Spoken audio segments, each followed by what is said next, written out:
चतुर्भुजो जगन्नाथः कण्ठशोभितकौस्तुभः पद्मनाभो देवगर्भश्चन्द्रसूर्यविलोकनः जगन्नाथो लोकनाथो नीलाद्रीशः परोहरिः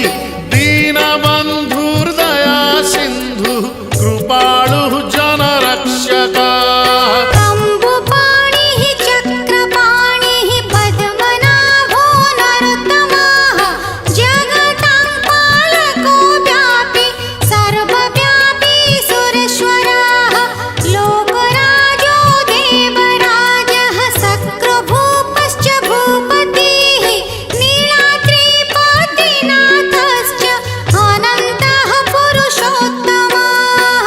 क्षोभ्यायः कल्पतरुः विमला प्रीतिवर्धनः बलभद्रो वासुदेवो माधवो मधुसूदनः दैत्यरिः पुण्डरीकाक्षो वनमाली बलप्रियः ब्रह्मा विष्णु वृष्णिवंशो मुरारिः कृष्णकेशवः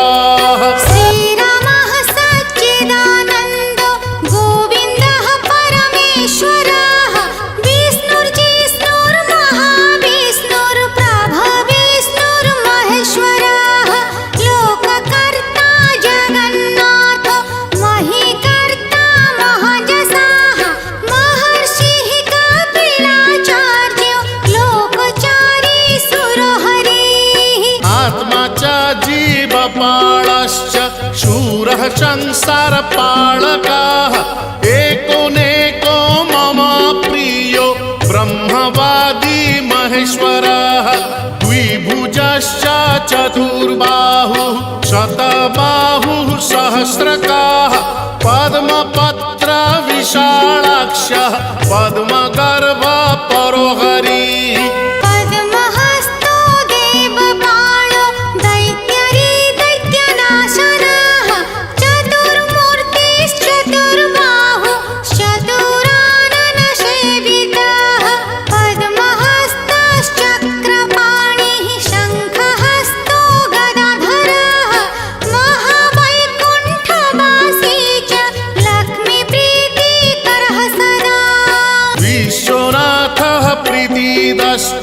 सर्वदेवा प्रियङ्करः विश्वव्यापी दारुरूपश्चन्द्रसूर्यविलोचनः गुप्तगन्धोपलब्धिश्च तुलसी प्रीतिवर्धनः जगदीशः श्रीनिवासः श्रीपतिः श्रीगदाग्रजः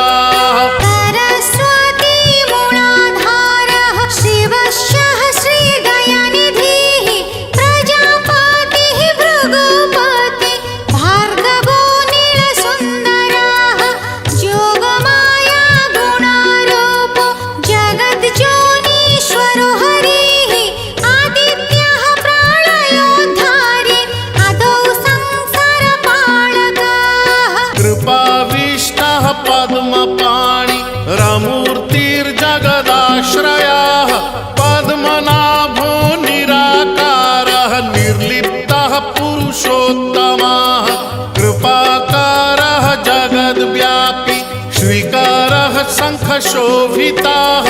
समुद्रकोटिगम्भीरो देवता प्रीतिदः सदा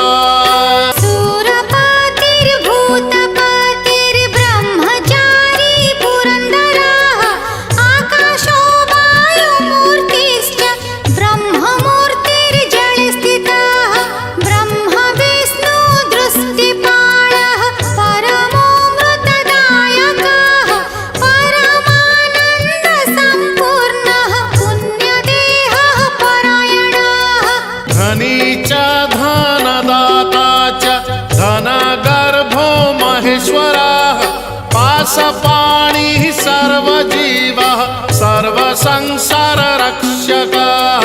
देवकर्ता ब्रह्मकर्ता वसिष्ठो ब्रह्मपालकः जगत्पतिः सुराचार्यो जगद्व्यापी जितेन्द्रियः महामूर्तिर्विष्णुरूपो विश्वमूर्तिर्महाबुद्धिः पराक्रमः सर्वबीजार्थचारी च द्रष्टवेदपतिः सदा सर्वजीवस्य जीवश्च गोपतिर्मरुतां पतिः मनोबुद्धिरहङ्कार कामदे क्रोधनाशन कामदेवः कामपालः कामङ्गः कामवल्लभः